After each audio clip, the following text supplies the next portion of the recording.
So hello buddies, आज आपण जे आपलं लेक्चर आहे नवीन त्या ठिकाणी आपण कोर्स चालू करतोय ज्याचं नाव आहे फर्टिलायझर्स मॅन्युअर्सचा जो आपला कोर्स आहे न्यूट्रंट मॅनेजमेंटचा, तो आज आपण बघणार आहोत. त्याचे आजपासून आपला फर्स्ट लेक्चर आपण स्टार्ट करत आहोत. आणि त्यामध्ये मित्रांनो, न्यूट्रंट मॅनेजमेंट हा जो टॉपिक आहे तर खूप जास्त तुमच्या एक्झाम पॉईंट ऑफ व्ह्यूने बघितलं तर खूप जास्त महत्त्वाचा हा टॉपिक तुम्हाला दिसून येईल. कारण की याच्यामधनं तुम्हाला जवळपास आपल्याला माहिती आहे की जे की तुमचे एक्झाम्स वगैरे असतात तर त्याच्यामध्ये याचा जो आहे शेअर जो आहे हा मोठा दिसून येतो. जवळपास याच्यामधनं कमीत कमी 10 ते 15 कमीत कमी तुम्हाला MCQs जे आहेत ते डायरेक्टली त्या ठिकाणी एक्झामला विचारले जातात. मग ती कुठलीही एक्झाम असू द्या, तुमची MCRची CET एक्झाम असू द्या, PG एंट्रन्सची असू द्या, त्याच्यानंतर CUET जी असते ते एक्झामला पण भरपूर क्वेश्चन याच्यातनं येतात. JRFला त्या ठिकाणी क्वेश्चन येतात, SRFला येतात. इनफॅक्ट त्या ठिकाणी ASRB जी नेट एक्झाम आहे त्यासाठी पण याच्यामधनं भरपूर क्वेश्चन्स आपल्याला भरभरून पडताना दिसतात. त्यामुळे खूप जास्त महत्त्वाचा हा टॉपिक असणार आहे. त्यामुळे सगळ्यांनी त्या ठिकाणी ट्यून इन व्हा लवकर लवकर. आपल्याला हा टॉपिक जो आहे तो स्टार्ट करायचा आहे. That is soil fertility, history of soil fertility and plant nutrition आज आपण बघत आहोत. सो मित्रांनो, आपल्याला माहितीच आहे की जे की आपली सॉईल फर्टिलिटी आहे, राईट, सॉईल फर्टाईल आहे का, हा प्रश्न कुठून पडायला लागला शेतकऱ्याला, किंवा जे की आपलं ह्युमन बिंग होता, राईट. तर शेतकरी पण नको म्हणायला, आपण ह्युमन बिंगला हा प्रश्न कुठून पडायला लागला, जेव्हा आपण अर्लियर आपल्याला माहिती आहे की मानव ज्यावेळेस सगळ्यात पहिले सुरुवात झाली त्यावेळेस we were like a nomadic hunting जी होती आपली, ती एक पद्धत होती आणि गॅदरिंग एक पद्धत होती, राईट. तर सगळ्यात पहिले आपण काय करायचो की नोमॅडिक हंटिंग, राईट, म्हणजे जे काही त्या ठिकाणी शिकार करणं असेल आणि त्यासोबत जे काही कंदमुळं जे असतील झाडांचे मोठ्या मोठ्या किंवा जंगली जे की झाडं राहायचे त्याच्यामधनं मिळायचे, तर त्यांचं जे आहे ते कंदमुळांचं वगैरे गॅदरिंग आपण करायचो आणि पोट आपलं जे आहे ते आपली भूक जी आहे ती भागवायचो. पण मित्रांनो, काळ बदलला. काळ जसा जसा पुढे जाऊ लागला तसं तसं माणसाला असं कळालं की याच्यामध्ये शाश्वती नाही, राईट, सस्टेनेबिलिटी नाही आहे. कारण की कधी कधी हंटिंग करता करता त्यांच्यासोबतच्या कित्येक जणांचे जीव जायचे, राईट. पुन्हा कधी कधी हंटिंगसाठी लवकर प्राणी पण मिळायचं नाही. गॅदरिंगसाठी काही काही समजा समरसारखा सीझन आला तर त्यावेळेस फूडचं शॉर्टेज येऊन जायचं. तर त्याच्यामधली अनसस्टेनेबिलिटी बघता हळूहळू काय झालं की जे की आपले लोक होते तर त्यांनी ह्युमन्सने काय केलं की they have shifted their this system to the settled. ठीक आहे, सेटल्ड त्यांनी काय केलं, एक्झिस्टन्स त्यांचं आणलं. म्हणजे एका जागेवरती ते काय करायचे, नदी जिथे जवळ असेल, जिथं तलाव असेल, पाण्याचा सोर्स एक बघायचे आणि त्याच्या बाजूची जी की काठावरची जमीन असेल तिथे आसपास ते राहायचे. बघा इथे आता इथे त्यांनी काय केलं आहे, सेटल्ड त्या ठिकाणी जे सिव्हिलायझेशन आहे ते एस्टॅब्लिश करायला सुरुवात केली. इथे जो आहे त्यांचा काहीसा फार्मचा एरिया पण त्या ठिकाणी आहे, थोड्याफार प्रमाणामध्ये गॅदरिंग वगैरे आणि काहीशी हंटिंग पण करायचे. त्यासाठी त्यांनी जो आहे तो डॉग जो आहे, राईट, डॉगचं काय केलं होतं, डोमेस्टिकेशन पण त्या ठिकाणी केलेलं होतं, राईट. आणि हे बघा या इकडे जे तुम्हाला दिसतंय फोटोमध्ये की इकडे बघा एक नदी त्या ठिकाणी वाहत जाते. तर एक्झॅक्टली जे की रिव्हर बेडच्या बाजूलाच, कारण की पाण्याची सगळ्यात मोठी गरज आहे, राईट. पाणी खूप जास्त दूर तुम्ही ट्रॅव्हल करून नाही आणू शकत. त्यामुळे जवळच्या जवळ त्या ठिकाणी असं जे आहे सिव्हिलायझेशनची सुरुवात झाली. आणि जसं की त्या ठिकाणी प्लांट्सचं ग्रोईंग करण्याची सुरुवात केली तर हजारो वर्ष उलटतात आणि त्यावेळेस जसं जसं एक एक जनरेशन पुढे पुढे सरकते तसं तसं आपल्याला असं कळतं की प्लांट्सची नीड काय आहे. ठीक आहे, प्लांट्सला काय काय लागतं याच्यावरती स्टडी व्हायला लागला आणि त्यानुसार जे आहे की मग त्याच्यामधून कळालं की प्लांटचं न्यूट्रिशन काय असतं, प्लांटला काय लागतं, पाणी लागतं, राईट, प्लांट नीड्स वॉटर. मग काही दिवसानंतर कळालं न्यूट्रिएंट्स पण लागतात. मग न्यूट्रिएंट्स कुठून मिळतात, तर ऑर्गॅनिक मॅन्युअरमधून मिळतात, काही शेणामधून मिळतात. मग असा असा जो आहे तो काळ हळूहळू पुढे सरकायला लागला, राईट. आणि त्याच्यानंतर मग आपले केमिकल फर्टिलायझर जे आहे तर ते नंतर त्या ठिकाणी उदयाला आले, राईट. इन नियरली 1920 सेंचुरीजमध्ये केमिकल फर्टिलायझर्स त्या ठिकाणी हळूहळू इंट्रोड्यूस व्हायला लागले आणि तिथून पुढे जे आहे आपली जी ग्रीन रेव्होल्युशनकडे वाटचाल आहे ती व्हायला लागली. सो आज जे आहे आपण ही हिस्ट्री जी आहे टोटली ती आपण बघणार आहोत. हिस्ट्री तशी खूप वास्ट आहे बघायला गेलं तर, पण टू द पॉईंट आपल्या एक्झाम पॉईंट ऑफ व्ह्यूने किती महत्त्वाचं आहे आपण ते बघणार आहोत. तर बघा इथे मेझोपोटेमिया हा जो एक रिजन आहे विच इज आजचा जो आपण इराणचा जो जर भाग बघितला तर तो साधारणपणे हा येतो. ठीक आहे, तर Mesopotamia which is between the Tigris and the Euphrates river. ठीक आहे, या टिग्रिस आणि युफ्रेट रिव्हरचा हा जो मधला रिजन आहे तर या रिजनमध्ये साधारणपणे शेती जी आहे ती अर्ली सिव्हिलायझेशन तिथे वसलं आणि तिथून रायटिंग सांगतात की 2500 BC, ठीक आहे, 2500 BCला त्या ठिकाणी फर्टिलिटी ऑफ द लँडचं त्या ठिकाणी मेन्शन होताना दिसून आलं. कशाचं? Fertility of the land. तर fertility was due to annual flooding, ठीक आहे. वर्षाला काय व्हायचं, या 2 नद्या बघा इथे वाहताना तुम्हाला नकाशात दिसत आहेत आणि ह्या नद्या तिथून व्हायच्या आणि एक्झॅक्टली त्यांच्या सेंटरचा जो काही रिजन आहे त्यांच्या आजूबाजूचा रिजन, तर तिथे फ्लडिंग व्हायची कंटिन्युअसली, ठीक आहे. वर्षामधनं त्या ठिकाणी ठराविक सीझनल तिथे फ्लडिंग व्हायची आणि फ्लडिंग झाल्यावर काय होतं की जो काही गाळ असेल नदीतला तो वरती येतो आणि त्याच्या साईडच्या बँक्सला त्या ठिकाणी तो सेटल आउट होतो आणि त्याच्यामुळे तसा जो काही गाळ असेल त्या गाळ जो त्या ठिकाणी जमा होतो, आपल्याला माहिती धरणामधला गाळ आपले शेतकरी आज देखील वापरतात to make their soils fertile, right. त्याच्यामुळे त्या गाळावरती जे आहे गुड क्रॉप प्रोडक्शन घेणं शक्य व्हायचं, right. There was possibility to take a good crop production. तिथून मग त्यांना कळायला लागलं की याचं जे आहे काहीतरी मेजर रोल त्या ठिकाणी सॉईलचा प्ले होतोय, त्यामुळे त्यांनी फर्टिलिटी ऑफ लँड जे आहे तिथून हा कन्सेप्ट त्यांना कळायला सुरुवात झाला, right. From the nearly 2500 BC, ख्रिस्ताच्या 2500 वर्ष जन्माच्या पहिलेपासून त्या ठिकाणी आपल्याला ही गोष्ट हळूहळू कळायला लागली. आज किती वर्ष चालू आहे? आज चालू आहे 2026, राईट. आज 2026 चालू आहे आणि हा कसा आहे? दिस इज AD, बरोबर आहे. ख्रिस्तांच्या जन्माच्या 2026 वर्षानंतर आपण सध्या आहे. इथे झाला ख्रिस्तांचा जन्म, दॅट इज 0 AD, राईट. आणि याच्या पण 2500 वर्ष पहिले, ठीक आहे, दिस इज 2500 इयर्स बिफोर क्राइस्ट. म्हणजे हे 2500 वर्ष आणि हे अजून 2000 वर्ष जरी धरले तरी बघा जवळपास 4500 वर्ष पहिले आपल्याला 4500 इयर्स अगो ही तेव्हाची कहाणी आहे की जेव्हा आपल्याला सॉईल फर्टिलिटी जी आहे ती कळायला हळूहळू सुरुवात झाली होती. आणि हे ॲन्युअल फ्लडिंगमुळे त्या ठिकाणी फर्टिलिटी व्हायची आणि अ सिस्टम ऑफ कॅनल्स जे होते, तर कॅनल सिस्टम त्या ठिकाणी हळूहळू जे आहे ते बिल्डिंग करण्यासाठी सुरुवात काहीशा प्रमाणामध्ये देखील स्टार्ट झाली होती. तर त्यासोबतच बघा आपण एक मागे बघितलं होतं की स्लॅश अँड बर्न ॲग्रिकल्चर जी आहे, स्लॅश अँड बर्न ॲग्रिकल्चर म्हणजे कोणती? सांगा बरं, नाव काय आहे याचं आणि कुठे होती ॲग्रिकल्चर इंडियामध्ये? सांगा लवकर. स्लॅश अँड बर्न मागेच आपण लेक्चरमध्ये बघितलं. स्लॅश अँड बर्न म्हणजे काय? It is jhum cultivation, right.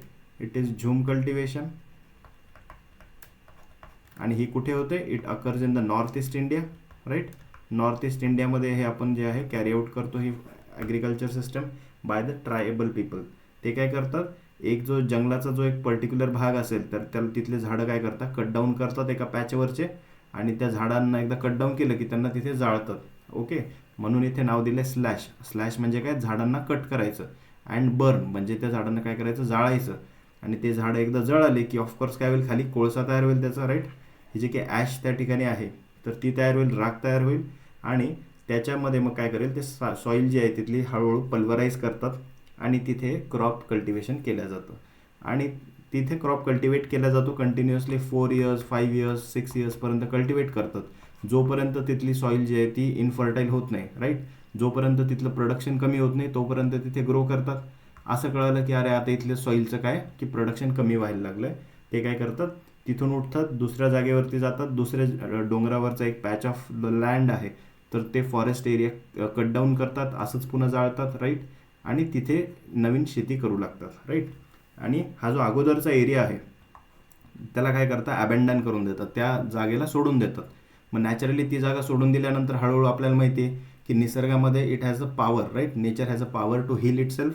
हळूहळू काय होतं, तिथं पुन्हा एकदा जे की वीड्स असतील, मोठे मोठे ट्रीज असतील, ते ग्रो व्हायला सुरुवात होतात आणि वापस 20-25 वर्षानंतर असे जागा बदलत बदलत हे काय करतात, ट्रायबल पीपल वापस त्याच जागेवरती येतात आणि पुन्हा तिथेच शेती करू लागतात. तर अशी ही आहे स्लॅश अँड बर्न ॲग्रिकल्चर. तर ही सिस्टीम जी आहे जुन्या काळामध्ये पॉसिबल होती कारण त्यावेळेला जी पॉप्युलेशन होती ती खूप कमी होती, मोस्टली सगळीकडे जंगलं होते, राईट. त्याच्यामुळे स्लॅश अँड बर्न ॲग्रिकल्चर त्यावेळेस चालायची. पण आजच्या काळात आपण असं करू शकतो का? तर नाही. आजची पॉप्युलेशन खूप वाढली आहे, जेवणाची जी गरज आहे, फूडची रिक्वायरमेंट खूप जास्त वाढली आहे. त्यामुळे उलट आजच्या कंडिशनला आपल्याला जे झाडं आहेत तेच त्या ठिकाणी टिकवायचे आहेत, अजून फॉरेस्ट एरिया आपल्याला वाढवायचा आहे, राईट. सो जी की स्लॅश अँड बर्न ॲग्रिकल्चर आहे आता ती करणं काय बऱ्यापैकी शक्य नाही आहे. So we have moved on to the new conventional farming system, जिथे आपण फर्टिलायझर्स मॅन्युअर्सचा वापर करतो to maintain the soil fertility. आता बघा ती स्लॅश अँड बर्न ॲग्रिकल्चर जुन्या काळात आली त्यासोबत बघा मग त्यानंतर एन्शियंट इजिप्शियन जे होते म्युरल्स, ठीक आहे. म्युरल काय आहे, एक पदार्थ आहे त्याच्यावरती काय केलं जातं कंटिन्युअसली, एक समजा आपण एक प्रकारचं जी प्लेट असते, एक प्रकारची जी प्लेट असते त्याच्यावरती ही प्लेट जी असते it is made of some metals, copper वगैरे त्याची जी मेटल्स तयार केलेले असतात, प्लेट्स आहेत, आणि त्याच्यावरती काही त्या ठिकाणी कोरीव काम करून जे आहे ते गोष्टी लिहिलेल्या असतात, राईट. म्हणजे जुन्या काळामध्ये त्याला ॲज अ पेजवर आपण कसं आज लिहितो तसं जुन्या काळामध्ये वापरलं जायचं.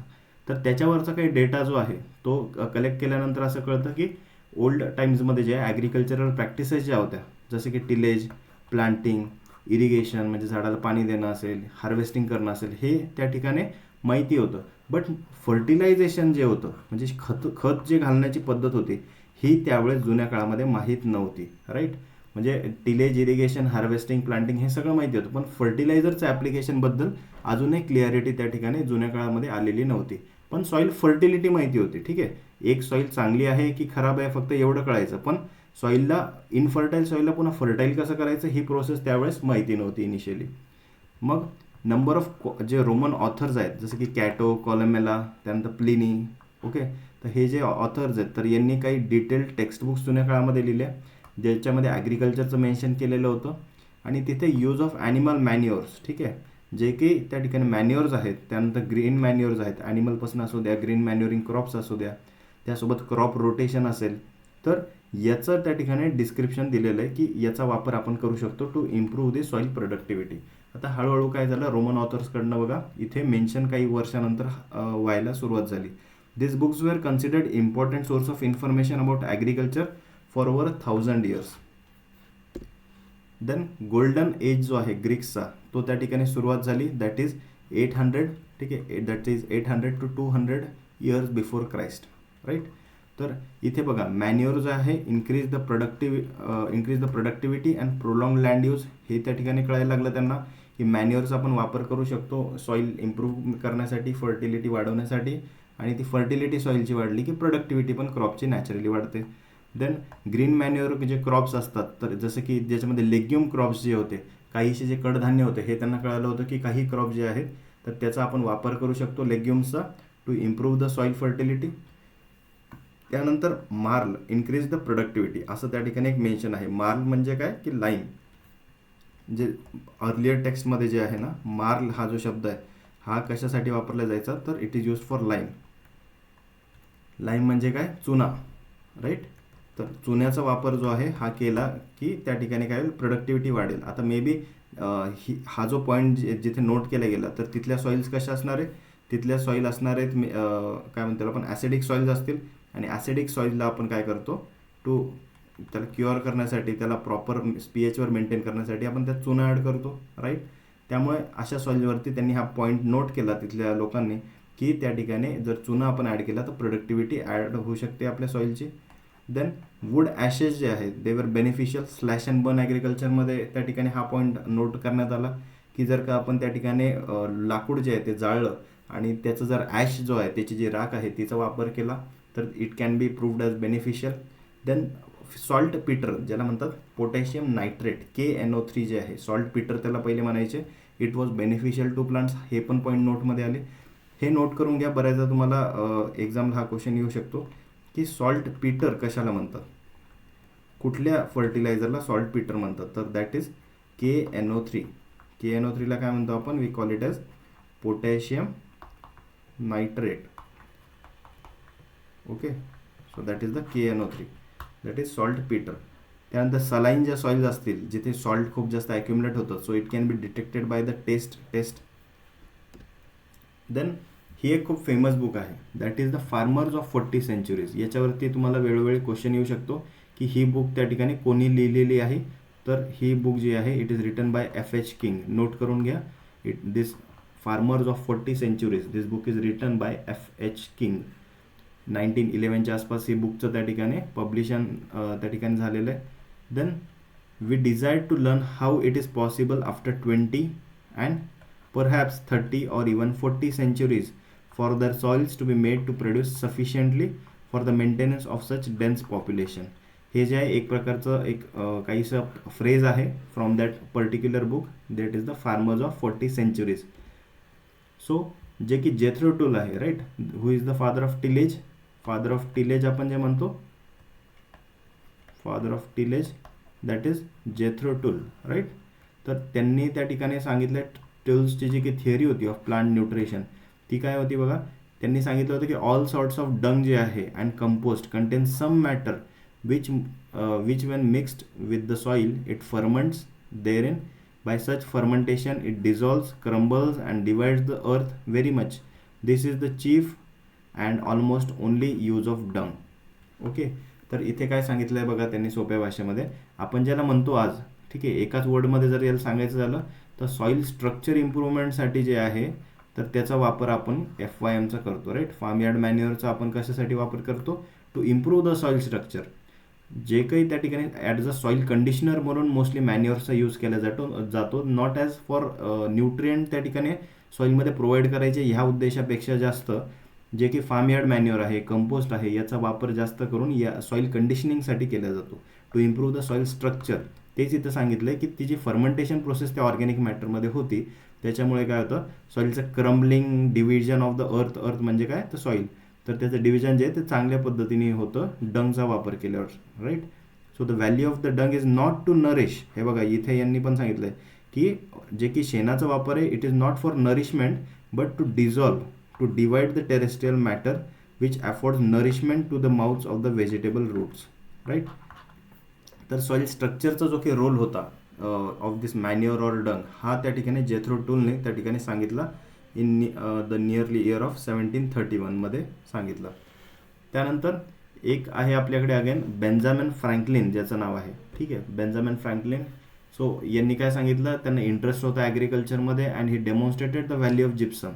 जिप्समचा आपण वापर करू शकतो, राईट. जिप्सम काय आहे? It is CaSO4.2H2O, right. हे आहे जिप्समचा फॉर्म्युला. हा जिप्सम कुठे वापर केला जातो बघा, याच्यामध्ये काय सल्फेट आहे, म्हणजे हा काय करणार, सल्फेट हा ॲसिडिक रिॲक्शन देणार आणि ॲसिडिक रिॲक्शन करायची गरज कुठे पडते? Basic soils, right. Basic soil म्हणजे अल्कलीन ज्या सॉईल्स असतात त्याचं pH कमी करण्यासाठी आपण या CaSO4.2H2O म्हणजे जिप्समचा वापर करतो, राईट.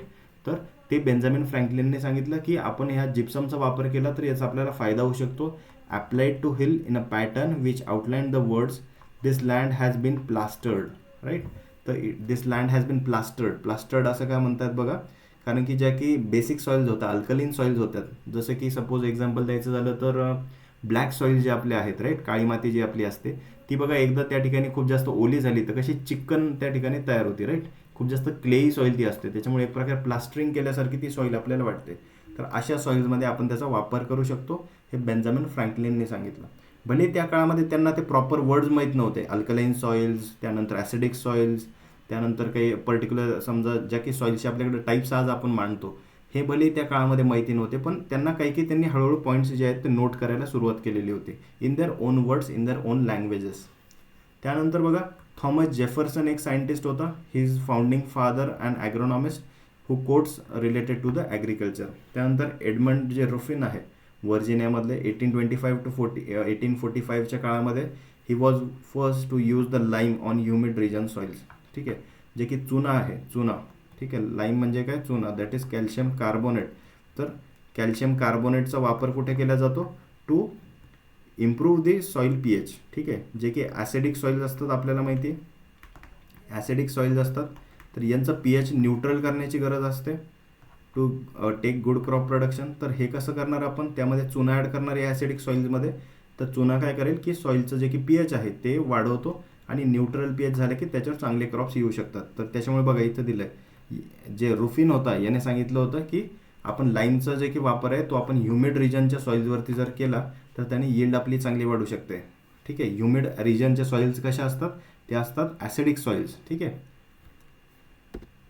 देन आता आपण बेसिकली याची हिस्ट्री जर बघितली तर द कन्सेप्ट ऑफ जी सॉईल फर्टिलिटी आहे तर and its management to improve the crop yield is not new, perhaps it is old as the development of agriculture by the man. In ancient टाईममध्ये बघा the knowledge of applying manures, ठीक आहे, जे की शेणाचं जे की खत आहे त्याचा वापर करणं, जसं की farmyard manure, green manure, night soil, bone meal, wood ashes, तर याचा आपण मातीमध्ये जर वापर केला क्रॉप यील्ड इम्प्रूव्ह करण्यासाठी तर हे हळूहळू जे आहे ते कळायला सुरुवात झाली होती. Then human started practising agriculture 10 to 12,000 years back. Manuring it is mentioned in वेदाजमध्ये, उपनिषदमध्ये आपल्या त्या ठिकाणी हिंदू रिलिजनचे जे वेदाज उपनिषद आहे त्याच्यामध्ये मांडलेलं आहे. सो थिओक्रेटस जे आहे तर he has advocated that the thin soils should be manured heavily. Thin soil म्हणजे कशी, हलकी माती ज्याला आज आपण म्हणतो, ठीक आहे. हलकी माती म्हणजे कशी की जिच्यामध्ये क्ले कंटेंट जो आहे तो खूप कमी आहे, ठीक आहे. अशा ज्या सॉइल्स आहेत त्याच्यामध्ये न्यूट्रिएंट जे आहेत ते जास्त होल्ड होऊ शकत नाही, राईट. त्यामुळे सँडीच्या बेसिकली सॉइल्स असतात, सँडी टू मिडियम जे सॉइल्स आहेत त्याच्यामध्ये जास्त न्यूट्रिएंट होल्ड करणं शक्य नाही आहे. त्याच्यामुळे तशा सॉइलला मॅन्युअरिंग जे आहे हेविली करण्याची गरज आहे. हे देखील थिओक्रेटसने त्यावेळेस नोट केलं होतं. बघा, नियरली 287 इयर्स अगो जे आहे हे नोट त्याने केलेलं होतं. देन वर्जिल जो एक व्यक्ती होता त्याने काय सांगितलं, he is well aware of the benefits of the green मॅन्युअरिंगचे बेनिफिट्सबद्दल त्याला हळूहळू कळायला लागलं होतं. देन प्लिनी याला जवळपास 113 AD म्हणजे आता जीसस ख्रिस्टच्या जन्माच्या नंतरचा हा काळखंड आहे, नियरली अबाउट 1900 वर्षापूर्वीचा काळखंड एक अप्रॉक्सिमेटली. त्यांनी काय सांगितलं की सॉईल शुड बी लाईम्ड. लाईमचा वापर जर आपण केला तर वन ॲप्लिकेशनचा इफेक्ट जो आहे तो सेव्हरल इयर्स करता राहतो. त्यानंतर the information with the Romans was collected in a volume around 1240 and the book Ruralium Commodorum. या बुकचं नाव पुन्हा नोट करून घ्या, रुरालियम कॅमोडॅरम. तर हे कोणी दिलं होतं, it was given by Peter de Crescenzi. Okay, that is Peter de Crescenzi. हे जे आहेत कोण आहे, he is the father of agronomy, right. Note करून घ्या हे नाव. तसं आपण ॲग्रॉनॉमीचे लेक्चर चालू केले होते, ह्याच नावापासून आपण चालू केले होते. तर हा आहे आपल्या ॲग्रॉनॉमीचा बाप माणूस, राईट. त्याचं नाव आहे पीटर डी क्रेसेंजी आणि त्याने कोणती बुक दिली आहे तर that is the name is the Ruralium Commodorum. हे जे बुक्सचे नाव आहेत ना, तर हे बुक्सचे नावं तुम्हाला मॅच द कॉलममध्ये वेळोवेळी विचारल्या जातात. त्याच्यामुळे बुक्सच्या नावांना हलक्यात घेऊ नका, ठीक आहे. बुक्सचे जे फेमस नाव आहेत ते तुम्ही नोट करा आणि त्याचे जे काही सायंटिस्ट आहेत किंवा जो काही व्यक्ती आहे ज्याने ती बुक लिहिली आहे ती वेळोवेळी विचारल्या जाते, ठीक आहे. फिक्स क्वेश्चन्स त्याच्यावरती येतात, त्यामुळे नोट करा, हक्काचे मार्क आहेत तुमचे, ठीक आहे. So at the start of 16th century water was the principal nourishment for the plants. हे सांगितलं फ्रान्सिस बॅकनने, ठीक आहे. फ्रान्सिस बॅकन जो एक सायंटिस्ट होता याने सांगितलं की पाणी जे आहे हे झाडांना लागतं ॲज फॉर नरिशमेंट. तर त्यानंतर बघा, water is the sole plant nutrient. Van Helmont जो एक व्यक्ती होता त्याने काय सांगितलं की पाणी जे हे एकमेव न्यूट्रिएंट आहे जे त्या ठिकाणी झाडाला लागत असतं. व्हॅन हेल्मॉन्ट जे आहे याचं जे work was repeated several years later by Robert Boyle. Robert बॉयलने नंतर काय केलं, व्हॅन हेल्मॉन्टच्या कामावरती पुन्हा त्या ठिकाणी रिसर्च केला आणि त्याने काय कन्फर्म केलं की जे की व्हॅन हेल्मॉन्टचे जे की फाइंडिंग्स होते, ठीक आहे, ते बरोबर आहे. पण त्याच्यामध्ये त्याने एक पाऊल अजून पुढे टाकला आणि त्यांनी काय सांगितलं की he did the chemical analysis of plant samples and stated that plant content salts, spirits, earth and oil, all of which were formed from the water. तर याने काय सांगितलं, जे की सॉल्ट्स असतील, स्पिरिट, अर्थ, ऑइल, हे जे की पदार्थ आहेत हे वेगवेगळे पदार्थ जे आहेत तर हे त्याने केमिकल ॲनालिसिसमधनं फाउंड केलं की हे सगळे पाण्यापासूनच त्या ठिकाणी तयार झाले. तोपर्यंत त्यांना NPK, कॅल्शियम, मॅग्नेशियम याचं खूप जास्त डिटेल माहिती नव्हती की एक्झॅक्टली किती न्यूट्रिएंट्स प्लांटला लागतात वगैरे, ते माहीत नव्हतं. पण एवढं माहिती होतं की झाडाला पाणी लागतं, ठीक आहे. सो KNO3 जो आहे, सॉल्ट पीटर ज्याला आपण म्हणतो, right. So it was the principle of vegetation and this was the major source of soil fertility. हे ग्लाउबरने त्या ठिकाणी फाइंड आउट केलं आणि नंतर मेयोने त्या ठिकाणी त्याला सपोर्ट केला. सो KNO3 जे आहे हे फर्टिलिटी सॉईलची इम्प्रूव्ह करतं. म्हणजे आता त्याला ते सॉल्ट पीटर म्हणायचे त्या पदार्थाला, पण त्याच्यामधला जो मूळ कंटेंट आहे दॅट इज KNO3. म्हणजे बघा, पोटॅशियम पण जात आहे आणि नायट्रोजन पण जात आहे. नकळतपणे ते काय करायला लागले की मेजर जो न्यूट्रिएंट जे झाडाला लागतात, नायट्रोजन आणि पोटॅशियम, तर ते हळूहळू द्यायला सुरुवात झाली. आणि नंतर मग याने काय सांगितलं ग्लाउबरने की प्रिन्सिपल ऑफ व्हेजिटेशन म्हणजे त्या ठिकाणी जे की प्लांट्सला जे आहे ते पोटॅशियम नायट्रेटची गरज पडायला लागते. सो टेरेस्ट्रियल मॅटर जे आहे ज्याला आपण अर्थ म्हणतो, so rather than water it is the principle of vegetation. हे वुडवर्डने त्या ठिकाणी 1700च्या आसपास सांगितलं की जी की अर्थ आहे, माती जी आहे ती जास्त महत्त्वाची आहे, पाणी नाही आहे. प्रिन्सिपल ऑफ व्हेजिटेशन म्हणजे जे की झाडं उगण्यासाठी पाणी महत्त्वाचं नाही आहे, तर जे की न्यूट्रिएंट्स आहेत तर ते मातीमधनं मिळतात, हे वुडवर्डने नंतर सांगितलं. Plant roots actually ingested soil particles. आता हसू नका, पण त्यावेळेस कसं आहे, नवीन संशोधन ज्यावेळेस आपण करतो त्यावेळेस माहिती नसतं, राईट. एक्झॅक्टली. त्यामुळे सायन्स जे आहे ते कसं आहे हळूहळू डेव्हलप होत चालतं, राईट. तर त्यांचे जे काही छोटे छोटे ऑब्झर्वेशन आहेत ते बघा हळूहळू कसे रिफाईन होत चालतात. सो त्यांनी काय शोधलं मग की प्लांट रूट्स जे असतात तर ते कसे ते प्लांटचे रूट्स काय करतात, सॉईलचे पार्टिकल्स खातात असं त्यांनी त्या ठिकाणी नोट केलं. थ्रू द ओपनिंग्ज इन देम, म्हणजे बघा प्लांटच्या रूट्समध्ये ओपनिंग आहेत हे तर त्यांनी कन्फर्म केलं, आणि त्या रूट्सच्या ज्या असतात ज्याच्यामध्ये ओपनिंग्ज आहेत त्याच्यामधून ते सॉईल पार्टिकल्स खात आहेत असं त्यांचं त्या ठिकाणी म्हणणं होतं. आणि ते त्या ठिकाणी प्लांटच्या सर्क्युलेटरी सिस्टीममध्ये मग घुसतात आणि त्याच्यामुळे प्लांट जे आहे ते ग्रो व्हायला सुरुवात होतं. हे कोणी सांगितलं? हे सांगितलं जेथ्रो टूलने, who is the father of tillage, that is the Jethro Tull. त्याने हे सांगितलं होतं in the book Horse Hoeing Husbandry. ठीक आहे, ह्या बुकचं नाव पुन्हा लिहा, हॉर्स होईंग हजबंड्री. कोणी दिली book? It was given bye Jethro tool. He is the father of agriculture also. तर बघा हळूहळू कसं आहे, एक एक प्रोसेस जी आहे ती पुढे पुढे सरकते आहे. नवीन नवीन पदार्थ त्या ठिकाणी टेस्ट करण्यात येतात. त्यांचे ऑब्झर्वेशन जसे जसे रिफाईन होत जात आहेत, एक सायंटिस्ट येतो, एक व्यक्ती येतो, त्याच्यावर काम करतो.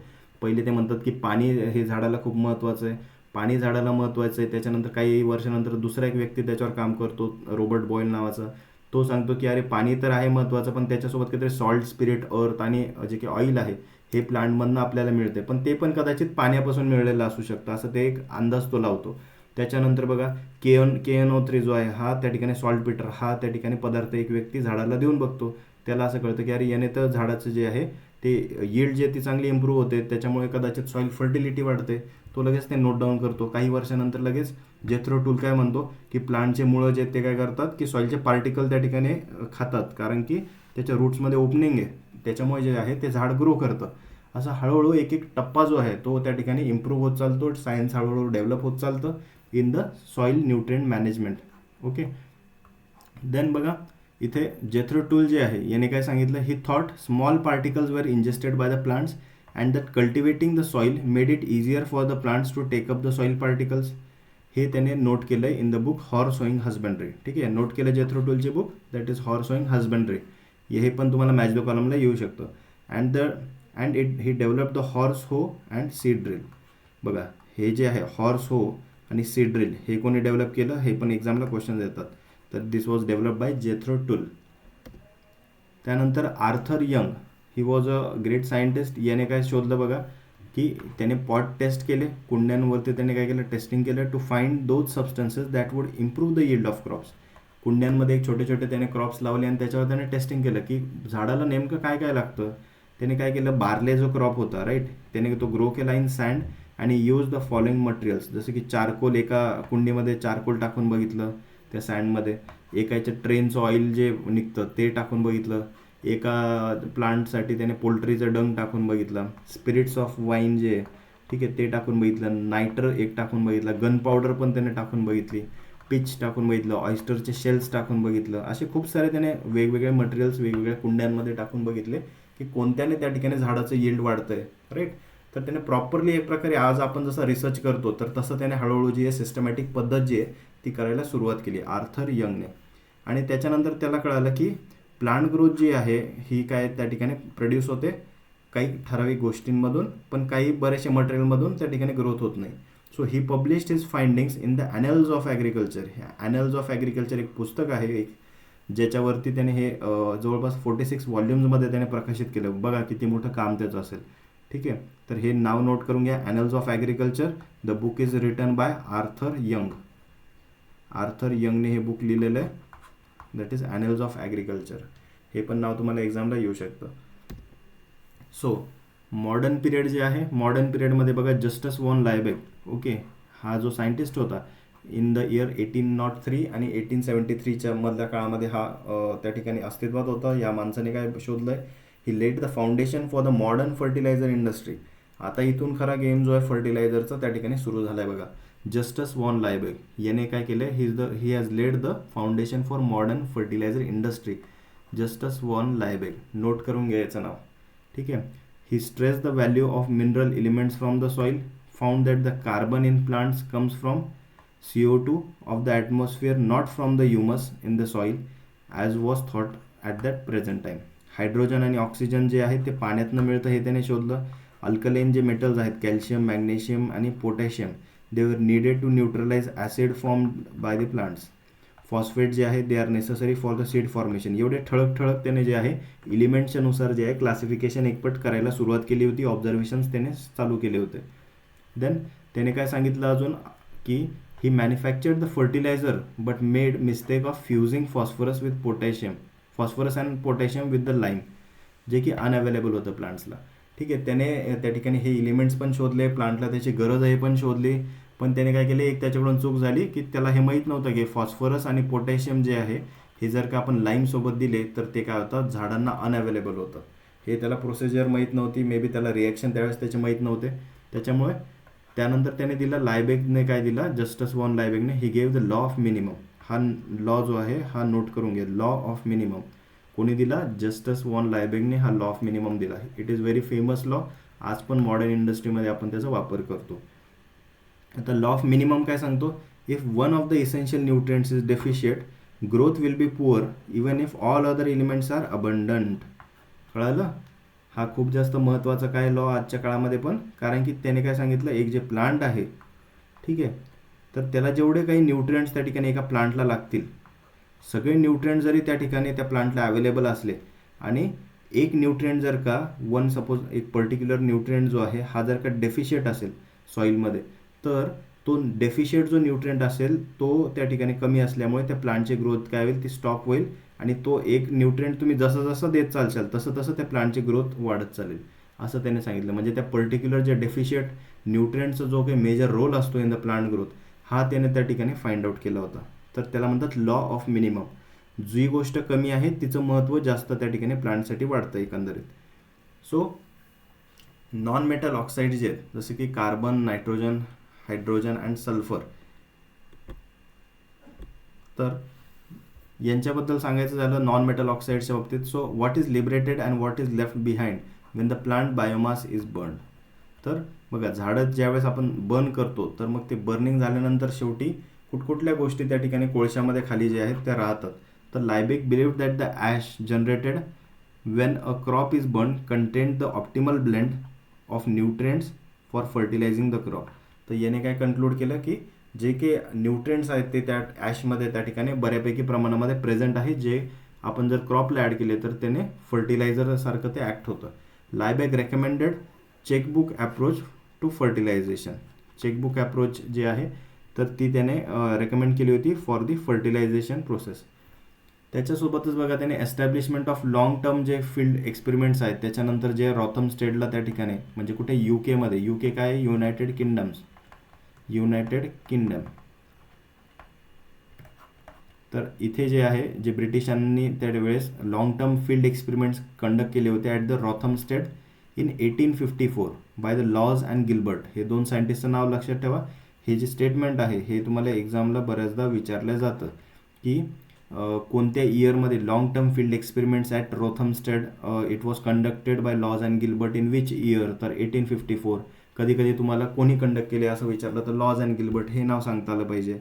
लॉंग टर्म फील्ड एक्सपेरिमेंट त्या ठिकाणी लॉज अँड गिल्बर्टने केले होते, कुठल्या लोकेशनला, रोथमस्टेडला. तर असे 2-3 क्वेश्चन ह्या एकाच वाक्यामधनं तयार होतात, त्यामुळे ते वाक्य पूर्णपणे लिहून घ्या. ठीक आहे, it is very much important.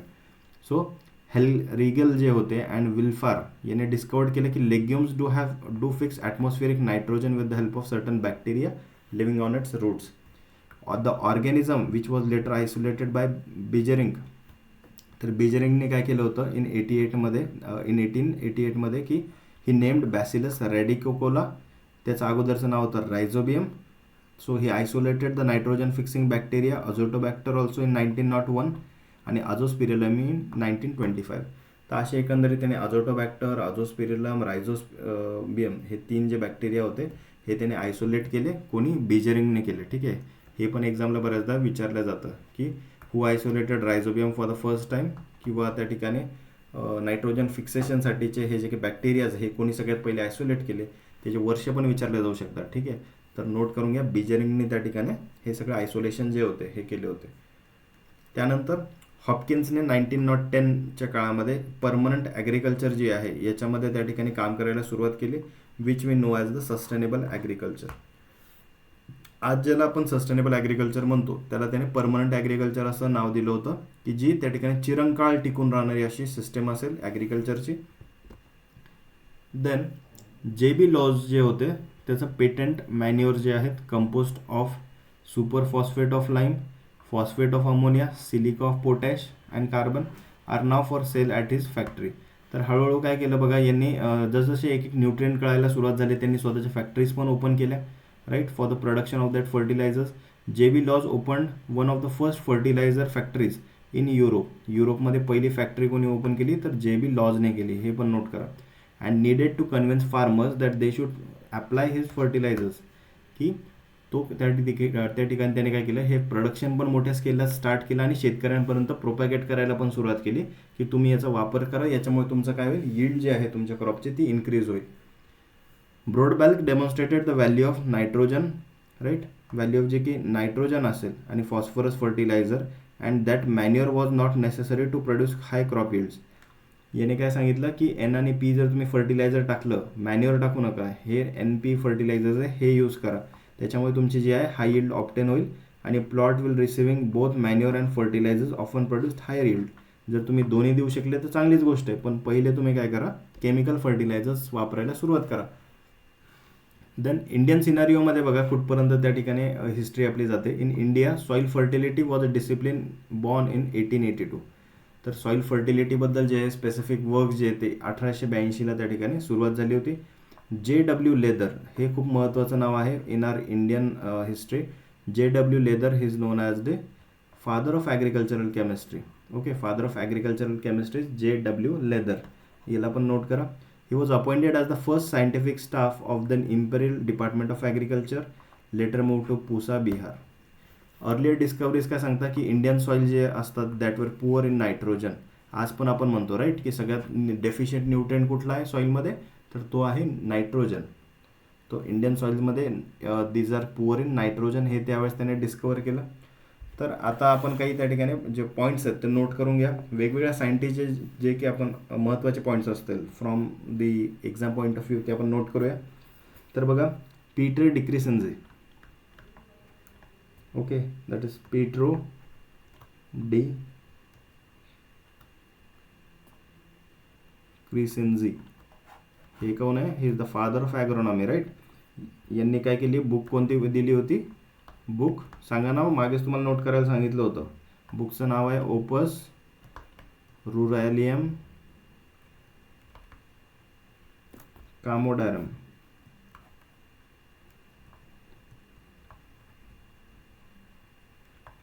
हे बुक जे हे यांनी दिलं होतं, ठीक आहे. याच्यामध्ये काय सांगितलं होतं की जे काही प्रॅक्टिसेस आहेत ॲग्रिकल्चरशी रिलेटेड त्या तिथे मेन्शन केल्या होत्या आणि he is the father of modern agronomy also at present. त्यानंतर फ्रान्सिस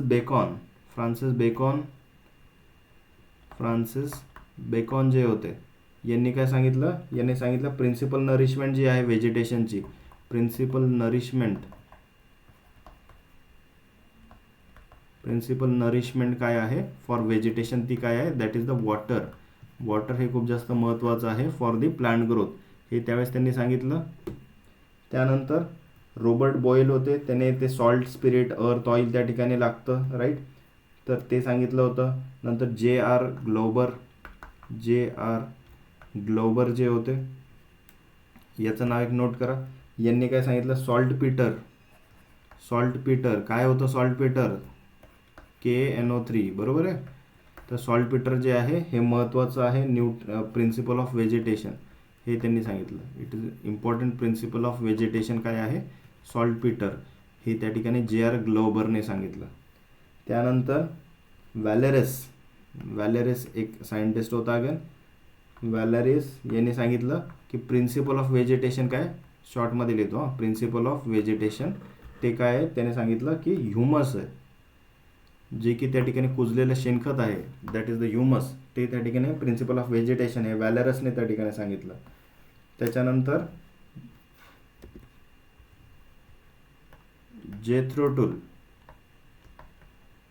जेथ्रोटूलने काय दिलं बघा, ही is the father of tillage also.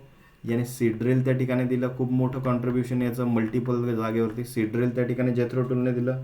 त्यानंतर हॉर्स ड्रॉन कल्टिवेटर पण दिला, हॉर्स ड्रॉन कल्टिवेटर 100% जेथ्रोटूलवरती तुम्हाला एक ना एक क्वेश्चन त्या ठिकाणी एक्झामला बघायला मिळेलच, कारण त्याने इतके कामं केलेत की कुठं ना कुठं कोणत्या ना कोणत्या कामावरती एक्झामला क्वेश्चन त्याचा येतोच.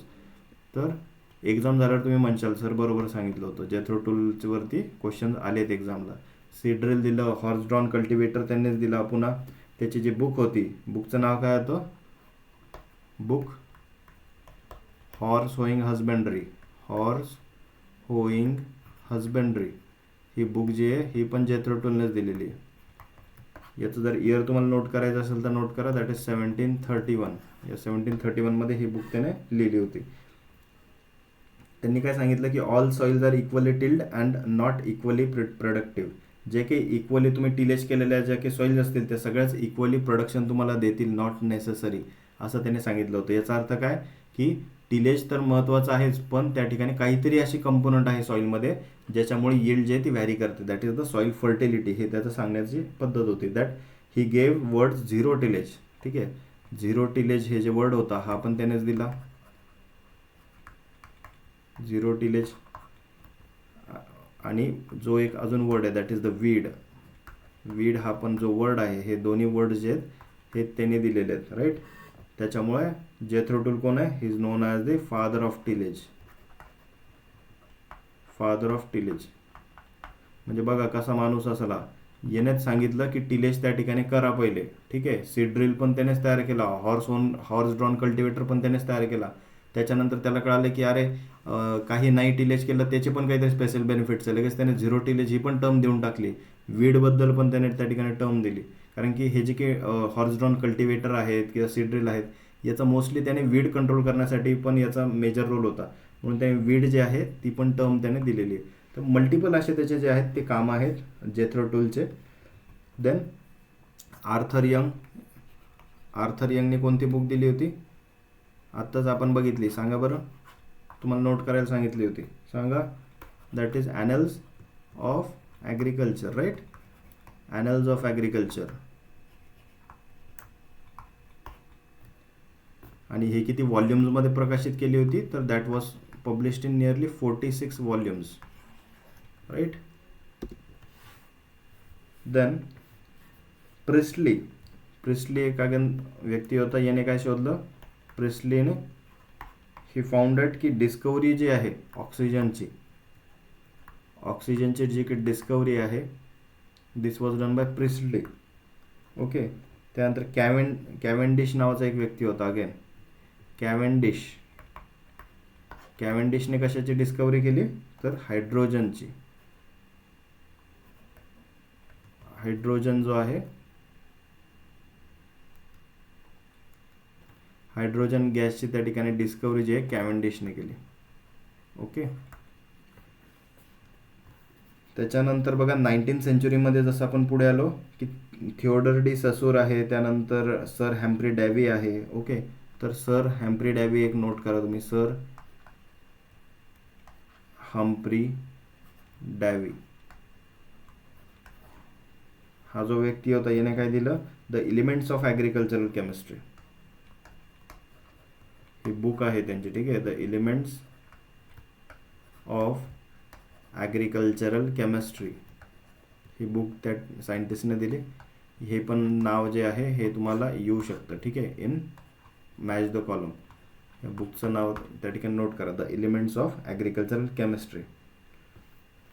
त्यानंतर अजून एक खूप जास्त महत्त्वाचा तुम्हाला क्वेश्चन, हा पण जो आहे खूप फेमस क्वेश्चन आहे, वेळोवेळी रिपीटेडली पुन्हा एक्झामला विचारला जातो, that is Boussingault. Okay, just a minute.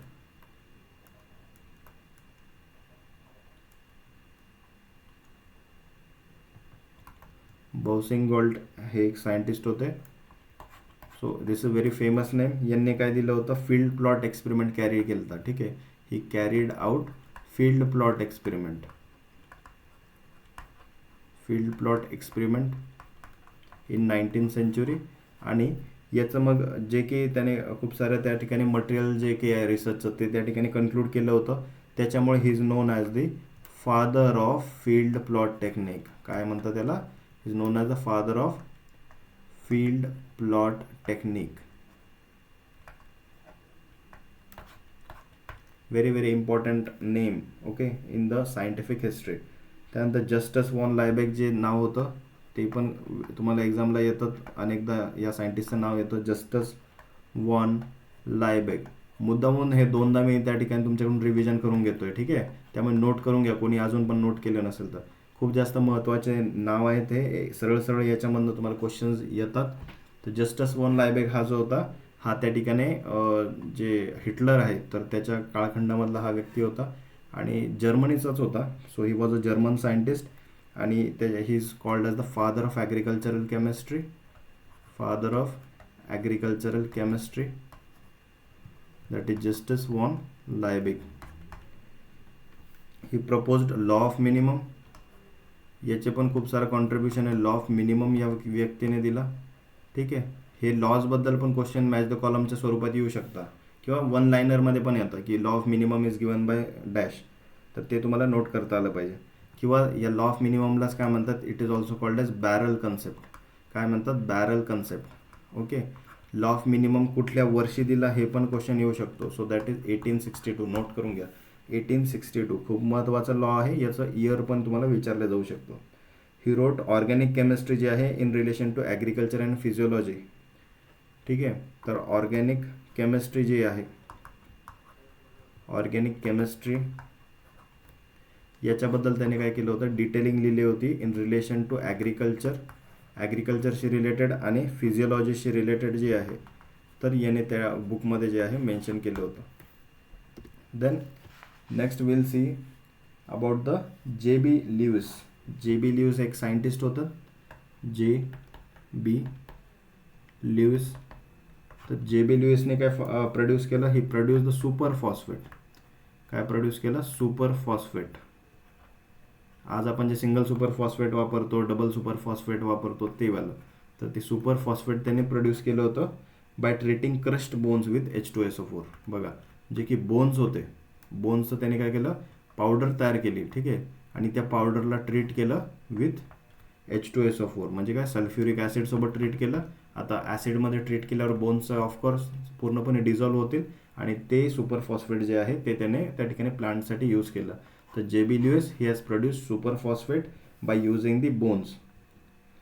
Then J B. Lewis आणि जे की गिल्बर्ट होतं, त्यांनी जे की रोथमस्टेड एक्सपेरिमेंट स्टेशन होतं इंग्लंडचं, ते त्या ठिकाणी त्यांनी एस्टॅब्लिश केलं होतं, ठीक आहे. तर जे.बी. ल्यूइस प्लस गिल्बर्ट, ठीक आहे, या दोघांनी मिळून काय केलं होतं की जे त्या ठिकाणी रोथमस्टेड स्टेशन होतं, रोथमस्टेड स्टेशन एक्सपेरिमेंट वाटलं, it is a experiment station, ठीक आहे. रोथमस्टेड एक्सपेरिमेंट स्टेशन जे होतं ते त्यांनी इंग्लंडमध्ये चालू केलं होतं, right, for the research purpose. आणि त्यांनी त्याच्यावरती तिथे जे आहे वीट हा जो क्रॉप होता त्याच्यावरती त्यांनी काम केलं होतं, ठीक आहे, ॲट रॉथमस्टेड. त्यानंतर इंडियामध्ये जे आहे फर्स्ट टाईम एक्सपेरिमेंट जो आहे होता तर तो कुठे कॅरी आउट केला होता, इन कानपूर. हे पण महत्त्वाचं आहे, हा पण क्वेश्चन एक्झामला येतो की फर्स्ट जे के होते एक्सपेरिमेंट स्टेशन जे होते, फर्स्ट एक्सपेरिमेंट मॅन्युरियल एक्सपेरिमेंट, मॅन्युअर्सवरती एक्सपेरिमेंट स्टेशन जे होतं हे कुठे एस्टॅब्लिश झालं होतं. So it was established in Kanpur, ठीक आहे. हा पण एक्झामसाठी व्हेरी मच फेमस क्वेश्चन आहे. आणि रॉथमस्टेड स्टेशनचा हा पण विचारला जातो, ठीक आहे. तर then we have that is बिजेरिंग.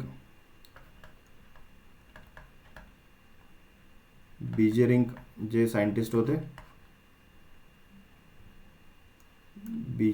अरे थोडीशी स्पेलिंग चुकली आहे, जस्ट अ मिनिट.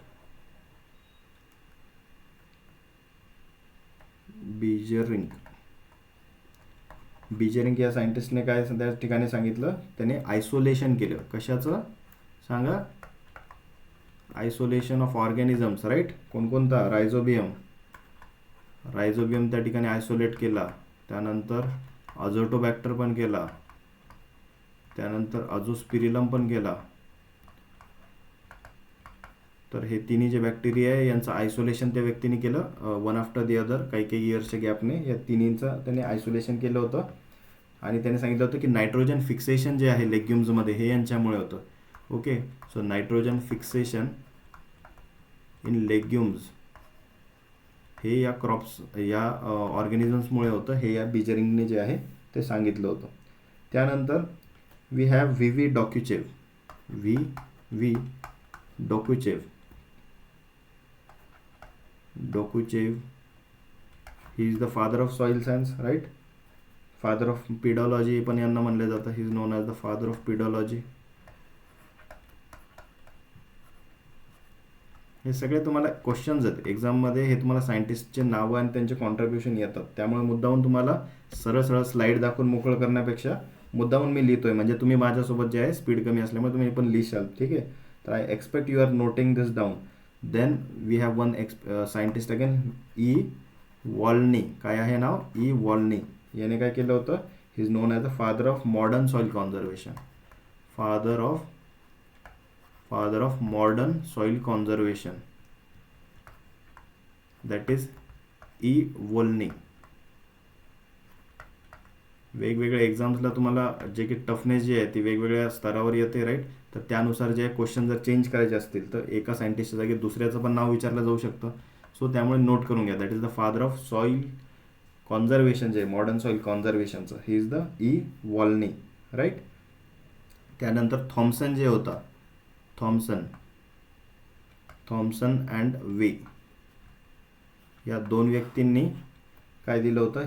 यांनी कन्सेप्ट दिला होता. They gave the concept related to the cation exchange capacity. Concept cation exchange capacity, हा कन्सेप्ट जो आहे हा थॉम्सन आणि वेने त्या ठिकाणी दिला होता. ओके.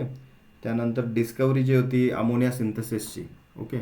अमोनिया सिंथेसिस करण्यासाठी, अमोनिया सिंथेसिसची जी की डिस्कवरी होती ही कोणी केली माहिती आहे? It was done bye Haber, given by Haber in the year 1918. 1918 मध्ये जे आहे ही अमोनिया सिंथेसिसची जी की प्रोसिजर होती ही त्या ठिकाणी देण्यात आली होती. ओके. त्यानंतर इंडियामध्ये जे आहे, इंडियामध्ये जे काही युरिया आहे, त्यानंतर अमोनियम क्लोराईड आहे, ठीक आहे. तर यांचं त्यानंतर अजून एक नाव आहे, that is the ammonium sulphate nitrate. ठीक आहे. Ammonium sulphate nitrate. ठीक आहे. तर यांचे जे की हे जे फर्टिलायझर्स आहे यांचं मॅन्युफॅक्चरिंग जे आहे, याचं जे की मॅन्युफॅक्चरिंग आहे हे इंडियामध्ये चालू झालं होतं in the year nearly about 1958-59 या वेळेस जे आहे याचं मॅन्युफॅक्चरिंग जे आहे इंडियामध्ये चालू झालं होतं. ओके. देन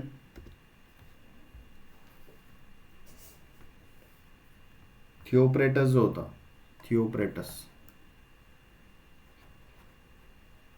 थिओप्रेटस हा जो सायंटिस्ट होता याने काय केलं होतं? यांनी रेकग्निशन केलं होतं की ग्रीन मॅन्युरिंगचं जे काही रेकग्निशन आहे, ग्रीन मॅन्युरिंग जे आहे it was recognised by him की खूप जास्त महत्त्वाचं आहे, right, for improving the soil fertility. आणि त्यातल्या त्यात कोणाचं? Especially for the legume crops, जे की लेग्युम क्रॉपमधली ग्रीन मॅन्युरिंग आहे, तर ती त्याने काय केली होती? रेकग्नाइज केली होती. दॅट थिओप्रेटस याचं नाव आहे. ठीक आहे. सो नोट करून घ्यायचं नाव, that is Theophrastus. So worldwide जर का आपण फर्टिलायझरची जर का आज ग्रोथ बघितली तर ही कशी आहे? खूप मोठ्या स्केलवरती आहे, राईट. वी ऑल नो की आज सगळीकडे कसं आहे फर्टिलायझरचा वापर केला जातो इन ऑल नेशन मोस्टली. आणि खूप जास्त फर्टिलायझरचा जर का आपण वापर झाला तर त्याच्यामुळे एक प्रॉब्लेम जो काही क्रिएट होतो that is the dead zones. ठीक आहे.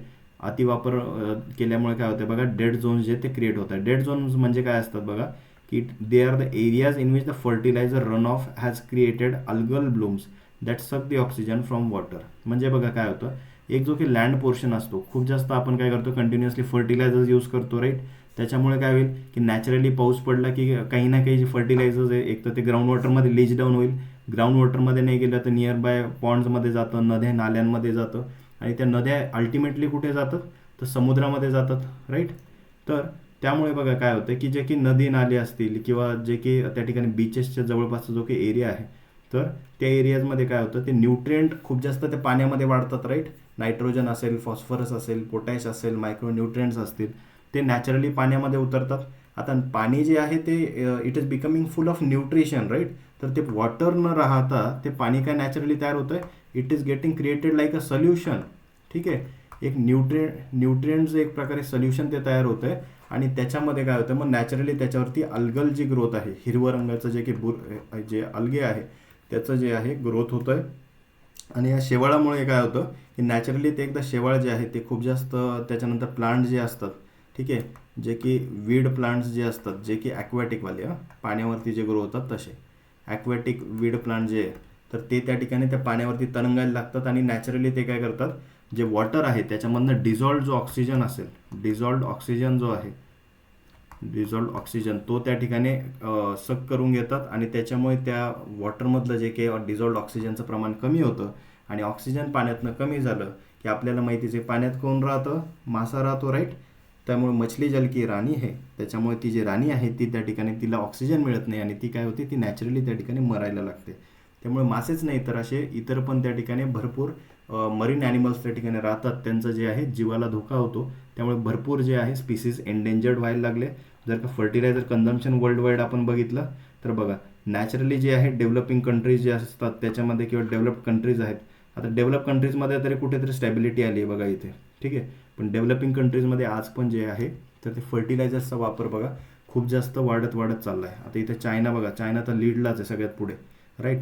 मध्ये प्रोडक्शन असू द्या किंवा मग त्या ठिकाणी फर्टिलायझर ॲप्लिकेशन असू द्या, US पण आहे, इंडिया पण आहे, राईट. तर बघा 1965च्या आसपास नंतर इथं जे की ग्रीन रेव्होल्युशन त्या ठिकाणी झालं, राईट. ग्रीन रिव्होल्युशन त्या ठिकाणी जेव्हा झालं त्याच्यानंतर जे आहे कंटिन्युअसली जे आहे फर्टिलायझर्सचं कन्झम्पशन जे आहे ते सगळीकडे वाढतच चाललं आहे, right. So I think that will be all for today. That is the history of plant nutrition, right. याच्या पुढच्या लेक्चरमध्ये आपण प्लांट न्यूट्रिएंटबद्दल जे आहे डिटेलिंग, क्लासिफिकेशन वगैरे ते आपण बघणार आहोत. Okay, so that's all for today. Study करत राहा. थँक्यू.